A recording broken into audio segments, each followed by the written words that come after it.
An astounding number of wrecked cars have been found in the rubble caused by the tsunami last month, but high radiation levels are interfering with the salvaging. We have a report.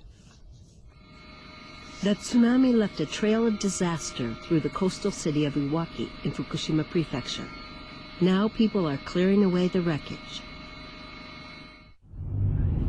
Collapsed houses cover the landscape. Many wrecked cars as well. They are beyond repair.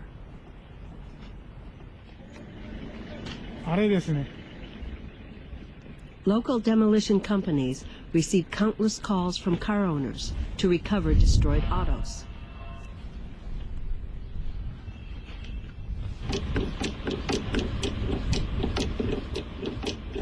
This car was swept away by the tsunami.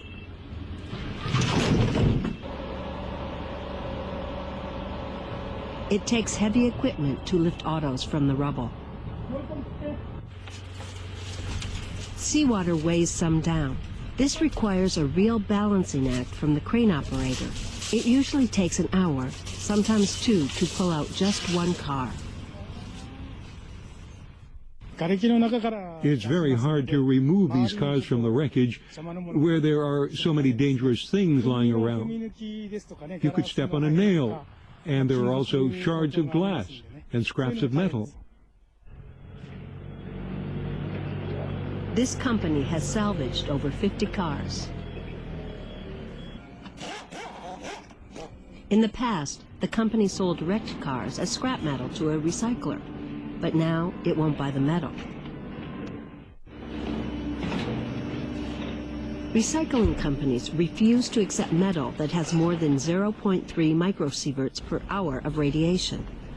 These metal scraps have more than double the amount.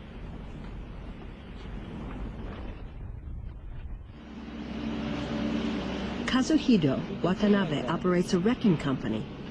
He bought a Geiger counter so his team could test radiation levels. At the end of last month, the city's air had a reading higher than 0.6 microsieverts an hour. If the scrap iron had been stored outside, its radiation level would not have declined.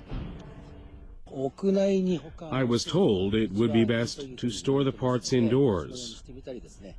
We also try to wash some of the metal. When we have to store it outdoors, we cover it with a sheet. 1 month after the quake, the iron's radiation levels are finally dropping below the limit. But no one knows what will happen at the nuclear disaster site.